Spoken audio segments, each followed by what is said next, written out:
நபி ஸல்லல்லாஹு அலைஹி வஸல்லம் அவர்களிடம் தமீம் உத்தாரி அவர்கள் ஒரு சம்பவத்தை கூறினார்கள். பனி லக்கம் மற்றும் பனி சுதாம் ஆகிய குலத்தாருடன் 30 நபர்களுடன் கப்பலில் பயணம் செய்ததாகவும், 1 மாத காலம் கடலில் அலைகளால் அலக்கடிக்கப்பட்டதாகவும் நபி ஸல்லல்லாஹு அலைஹி வஸல்லம் அவர்கள் அந்த சம்பவத்தை மக்களிடம் கூறத் தொடங்கினார்கள். கடலின் சீற்றம் காரணமாக அந்த கப்பல் ஒரு தீவுக்குள் இழுத்துச் சென்றது. ஒரு சிறிய படகின் மூலம் அந்த தீவுக்குள் அவர்கள் நுழைந்தார்கள். அங்கு அவர்கள் ஒரு மிருகத்தை கண்டார்கள்.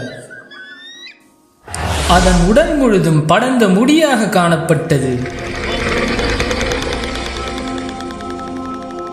உனக்கு ஏற்பட்ட கேடே, நீ யார் என்று கேட்டபோது அந்த மிருகம் ஜெசாசா என்று பதிலளித்தது. அந்த பிராணியிடம் எங்களுக்கு ஒரு செய்தியை கூறுங்கள் என்று சொன்னபோது அந்த பிராணி, நான் உங்களுக்கு தேவையான எந்த செய்தியும் நான் கூற மாட்டேன் என்று பதிலளித்தது. ஆனால் தொலைதூரத்தில் ஒரு கிராமம் இருக்கிறது, அங்கு நீங்கள் செல்லுங்கள், ஏனெனில் உங்கள் செய்திகளை கேட்பவர் ஒருவர் அங்கு இருக்கிறார் என்று அந்த மிருகம் கூறியது. அது ஒரு ஷைத்தானாக இருக்கும் என்று நாங்கள் பயந்தோம். பின் அவர்கள் அந்த தொலைதூர கிராமத்திற்கு சென்றார்கள். அங்கு பருமனான ஒரு மனிதனை கண்டார்கள். இது போன்ற ஒரு படைப்பை இதுவரை நாங்கள் பார்த்ததே இல்லை. 2 கரண்டைக்கால்களுக்கும் முட்டுக்கால்களுக்கும் இடையே சங்கிலியால் தலையில் கட்டப்பட்டு இருந்தான். உனக்கு ஏற்பட்ட கேடே, ஏன் இந்த நிலை என்று அவர்கள் கேட்டார்கள். எப்படியோ என்னை பற்றி தெரிந்து விட்டீர்கள் என்று அவன் பதிலளித்தான். நீங்கள் யார் என்று அவன் கேட்டான். நாங்கள் அறிவியர்கள் 1 மாதம் கப்பலில் அலக்கடித்து இந்த தீவுக்குள் நாங்கள் நுழைந்தோம் என்று கூறினார்கள். அடர்ந்த முடிகள் நிறைந்த ஒரு பிராணியை நாங்கள் கண்டோம். அது, நான் ஜெசாசா, இந்த மடலயத்தில் உள்ள மனிதனை சந்தியுங்கள் என்று கூறியது. அது ஒரு ஷைத்தானாக இருக்குமோ என்று நாங்கள் அஞ்சினோம். எனவே உன்னிடம் விரைந்து வந்தோம் என்று கூறினார்கள். அப்பொழுது அவன் பைசானில் உள்ள பேரீச்ச மரங்கள் பயன் தருகிறதா என்று கேட்டான். அதற்கு அவர்கள் ஆம் என்றார்கள். அதற்கு அந்த மனிதன், விரைவில் அந்த மரங்கள் பயனளிக்காமல் போகலாம் என்றான். தபரியா என்னும் ஏரியில் தண்ணீர் உள்ளதா என்று கேட்டான். அதற்கு அதில் அதிகமாக தண்ணீர் உள்ளது என்று கூறினார்கள். அந்த தண்ணீர் விரைவில் வற்றிவிடும் என்று அவன் கூறினான். ஜூஹர் என்னும் நீரூற்றில் தண்ணீர் உள்ளதா, அதில் வைத்து அவர்கள் விவசாயம் செய்கிறார்களா என்று கேட்டான். ஆம், அந்த தண்ணீரில் விவசாயம் செய்கிறோம் என்று கூறினார்கள். பின் நபிகள் நாயகம் ஸல்லல்லாஹு அலைஹி வஸல்லம் அவர்களை பற்றி அவன் கேட்டான். அவர் மக்காவிலிருந்து புறப்பட்டு மதீனாவில் தங்கியிருக்கிறார் என்று கூறினார்கள். அவருடன் அரபுகள் போர் செய்தார்களா என்று அந்த மனிதன் கேட்டான்.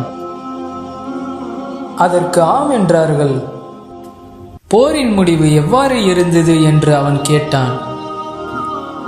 அவர்களிடம் அனுப்பிய அரேபியர்கள் எல்லாம் வெற்றி பெற்று விட்டார் என்று கூறினார்கள். அவருக்கு வழிபடுவதே அவர்களுக்கு நல்லதாகும் என்று கூறினான். இப்பொழுது என்னை பற்றி கூறுகிறேன், நான் தான் தஜ்ஜாலாவேன் என்று கூறினான். இங்கிருந்து வெளியேற வெகு விரைவில் எனக்கு அனுமதி வழங்கப்படலாம் என்று கூறினான். முஹம்மது நபி ஸல்லல்லாஹு அலைஹி வஸல்லம் அவர்கள் கூறினார்கள், தஜ்ஜால் உலகம் முழுவதும் பயணம் செய்வான். முஹம்மது நபி ஸல்லல்லாஹு அலைஹி வஸல்லம் அவர்கள் கூறினார்கள், நூஹ் அலைஹிஸ்ஸலாம் அவர்களுக்கு பின் வந்த எந்த நபியும் தஜ்ஜாலை பற்றி தம் சமூகத்தாருக்கு எச்சரிக்காமல் விட்டதில்லை. அவன் ஒற்றை கண்ணன். தஜ்ஜாலிடம் தண்ணீரும் நெருப்பும் இருக்கும். மக்கள் எதை தண்ணீர் என்று கருதுகிறார்களோ அது சுட்டெரிக்கும் நெருப்பாக இருக்கும். மக்கள் எதை நெருப்பு என்று காண்கிறார்களோ அது சுவைமிக்க குளிர்ந்த தண்ணீராக இருக்கும். உங்களில் யாரேனும் இந்த நிலையை அடைந்தால் நெருப்பு என்று காண்பதில் விழட்டும் என்று நபிகள் நாயகம் ஸல்லல்லாஹு அலைஹி வஸல்லம் அவர்கள் கூறினார்கள். தஜ்ஜால் கண்களுக்கு இடையே காஃபிர், அதாவது நம்பிக்கை இல்லாதவர் என்ற வார்த்தை எழுதி கொண்டு வருவான். தஜ்ஜாலிடம் மலையளவு ரொட்டியும் ஒரு நதியும் இருக்கும். அல்லாஹ்வின் தூதரே, அவர் பூமியில் எவ்வளவு காலம் தங்கியிருப்பார் என்று கேட்டார்கள். அதற்கு முஹம்மது நபி ஸல்லல்லாஹு அலைஹி வஸல்லம் அவர்கள் 40 நாட்கள் என்று பதில் அளித்தார்.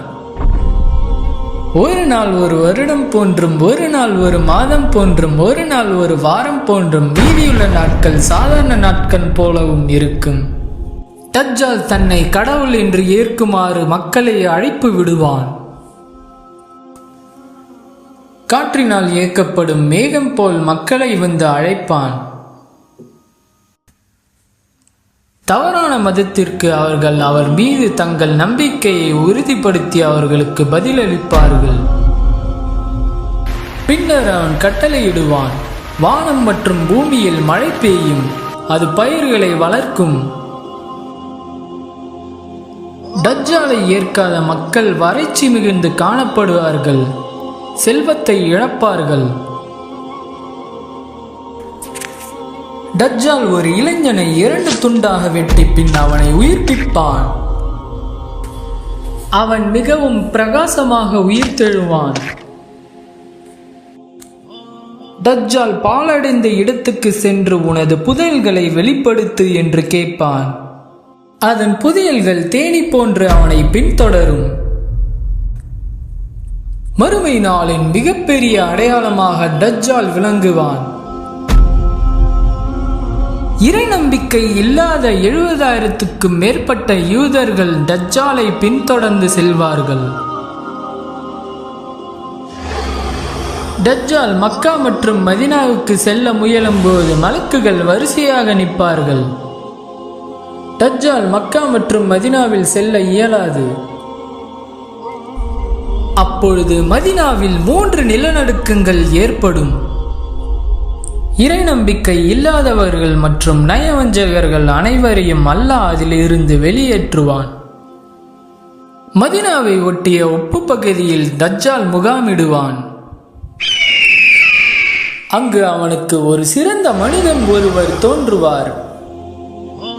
அவர்கள் முஹம்மது நபி ஸல்லல்லாஹு அலைஹி வஸல்லம் அவர்கள் எங்களுக்கு கூறிய தஜ்ஜால் நீதான் என்று சாட்சியளிப்பார்கள். பிறகு தஜ்ஜால் அந்த மனிதனை கொன்று பின்னர் அவனை உயிர்ப்பிப்பான். அந்த மனிதன் அல்லாஹ் மீது ஆணையாக முன்பிருந்ததை விட மிகவும் தெளிவாக நீதான் தஜ்ஜால் என்று கூறுவார்கள்.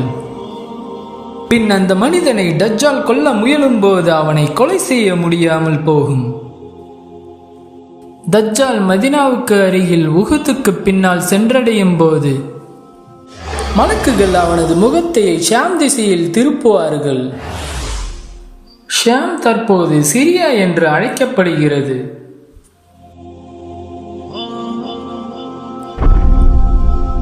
தஜ்ஜாலின் கொடுமை தலைவிரித்து ஆடும்போது நபி ஈசா அலைஹிஸ்ஸலாம் அவர்கள் வானில் இருந்து இறங்குவார்கள். அல்லாஹ்வின் தூதர் முஹம்மது நபி ஸல்லல்லாஹு அலைஹி வஸல்லம் அவர்கள் கூறினார்கள், என் ஆன்மா யாருடைய கையில் இருக்கிறதோ அவன் மீது சத்தியமாக நபி ஈசா அலைஹிஸ்ஸலாம் அவர்கள் சிரியாவின் தலைநகர் தற்போது டமாஸ்கஸ் என்று அழைக்கப்படும் நகரின் கீழ்ப்பகுதியில் உள்ள வெள்ளை கோபுரத்திற்கு அருகே இறங்குவார். அவரை அல்லாஹ்வின் விரோதி தஜ்ஜால் காணும்போது தண்ணீரில் உப்பு கரைவது போல் கரைந்து போவான். எனினும் ஈசா நபியின் கரத்தால் அல்லாஹ் தஜ்ஜாலை அழிப்பான். பின் தஜ்ஜாலை பின்தொடர்ந்த யூதர்களையும் அல்லாஹ் தண்டிப்பான். அல்லாஹ் நம் அனைவரையும் தஜ்ஜாலிடம் இருந்து பாதுகாப்பானாக. இது போன்ற அனிமேஷன் வீடியோஸ் பார்க்க இஸ்லாம் யூனிவர்ஸ் அனிமேஷன் சேனலை சப்ஸ்கிரைப் பண்ணுங்க.